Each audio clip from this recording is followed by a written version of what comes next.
What if the greatest empire in history wasn't conquered, but consumed itself from the inside out? Imagine a republic built on duty, honor, and sacrifice. Now, picture that same society centuries later, riddled with bribery, poisoned by ambition, and drowning in vice. This is the story of how Rome was corrupted, and how the virtues that made it great became the very source of its spectacular downfall. To understand Rome's fall, you first have to understand its rise.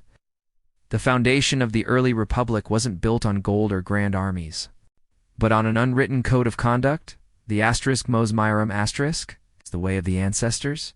This was the soul of Rome. A set of traditional social norms and moral values that guided every aspect of life. It championed virtues like pietas, got a deep sense of duty to family, state, and the gods. Gravitas, got a dignified seriousness, especially when things got tough. And virtues, the very essence of courage, character, and moral excellence. These weren't just abstract ideals. They were the bedrock of Roman identity, taught from birth and expected of every citizen, especially its leaders. The ultimate symbol of this early virtue was a man named Cincinnatus, simple farmer. He was granted absolute power as dictator to save Rome from an invasion. After a swift victory, he did something unthinkable. In just 15 days, he gave up all that power and returned to his plow. He chose duty over dominion, the republic over personal glory. This was the Roman ideal, a society where the common good came before self-interest. For centuries, this model was held up as the standard. Romans were defined by their discipline, respect for tradition, and quiet austerity. However, it's easy to romanticize the past. Our main sources for this period were written much later by nostalgic historians, and early Roman politics still had its share of elite competition. Still, the idealized image of a virtuous republic, where good morals were forged at home and on the battlefield, was the moral force that propelled Rome. This was the Rome that built itself into a powerhouse, forged in the fires of discipline, sacrifice, and an unshakable faith in the republic.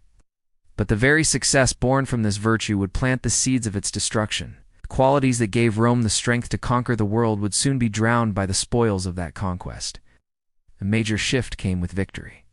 After the final defeat of Carthage in 146 BC, Rome was the undisputed master of the Mediterranean. Unimaginable wealth from conquered lands flooded the city, bringing with it to new insidious gods, luxuria, or luxury, and avaritia, or greed. While Rome already had internal tensions, this new wealth accelerated them dramatically. The historian Sallust lamented this change, writing that as soon as riches were honored, virtue began to lose its luster, poverty to be considered a disgrace. This new wealth poisoned the political system. The crime of embodied, or electoral bribery, became widespread. What began as simple canvassing spiraled into a corrupt marketplace for power. To combat this, Rome passed one of its first major laws against electoral bribery in 181 BCE. But it was just the start of a long, failed battle. Wealthy elites like Marcus Licinius Crassus, who made his fortune on questionable real estate ventures, could host lavish feasts for huge crowds and gave massive loans to many senators, creating a web of debt that choked the life out of honest politics. Then, the violence began. In 133 BCE, the tribune Tiberius Gracchus tried to pass land reforms to help poor farmers. Seeing their wealth threatened, his political opponents resorted to murder. Tiberius and hundreds of his followers were clubbed to death in the streets. A decade later, his brother Gaius and thousands more met a similar fate. This was a terrifying escalation. While Roman politics had seen force before, resolving political disputes with organized bloodshed on this scale shattered old norms. This chaos opened the door for strongmen. Generals like Marius and Sulla reformed the army.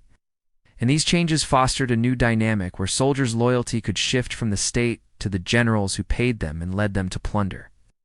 In 88 BCE, Sulla took the unprecedented step of marching his legions on Rome itself, a sacrilegious act at that scale to seize power from his rivals. He showed that an army could be a tool for personal ambition, and the Republic was in grave danger.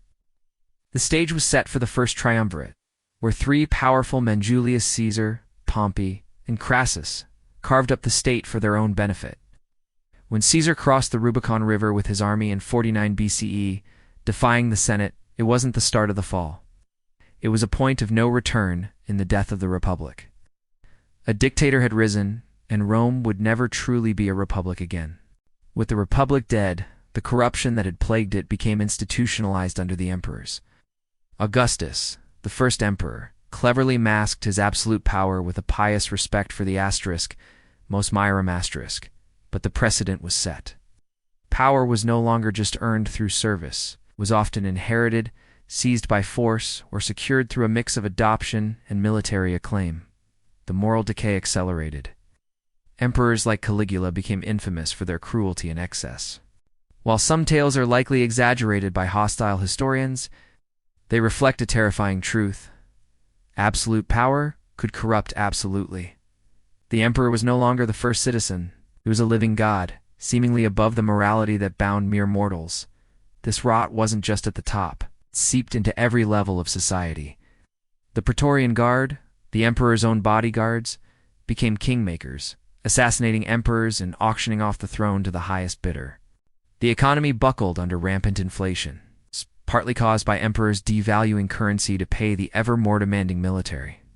A system of tax farming allowed private contractors, the asterisk, publicani asterisk, to buy the right to tax entire provinces. This led to brutal extortion as they squeezed citizens to maximize their profits. While not a universal rule, failure to pay could result in the seizure of property and people. This culminated in the crisis of the 3rd century, a 50-year period of near-total collapse. From 235 to 284 CE, around 24 barracks emperors, mostly army generals, claimed the title only to be killed in battle or assassinated by their own troops. The empire even temporarily fractured, with the Gallic Empire in the west and the Palmyrene Empire in the east breaking away. Civil war was constant, and the economy ground to a halt. This instability spurred a new wave of fortification, as cities that once stood as beacons of civilization hastily built or reinforced defensive walls. The empire was bleeding from 1,000 self-inflicted wounds. The moral and political corruption that began centuries earlier had metastasized, leaving the Western Empire a hollowed-out shell. It no longer had the economic strength, political will, or social cohesion to withstand the external pressures mounting at its borders. From the farmer dictator Cincinnatus, returning to his plow, to the Praetorian Guard selling the imperial throne, Rome's journey through centuries of decay is a story of slow internal corrosion. The Republic wasn't lost in a single battle. It was sold piece by piece, for gold, for power, and for glory. The virtues of duty, discipline, and public service were gradually replaced by greed, ambition, and self-interest. This internal corrosion weakened the state to its very core, leaving the Western Roman Empire so critically vulnerable that its eventual fall in 476 CE seemed almost like an inevitability. The story of Rome's corruption serves as a timeless cautionary tale. It's a stark reminder that the greatest threats to any society often come not from foreign enemies, but from within. The erosion of civic norms, the concentration of wealth and power, and the replacement of public duty with personal gain are fault lines that can crack the foundations of even the mightiest civilizations. Rome's history asks us a sobering question. Are we listening to its echoes? If you enjoyed this exploration of Rome's decline, be sure to subscribe and click the notification bell for more journeys into the great stories of history. And let us know in the comments, what lessons do you think Rome's fall holds for us today?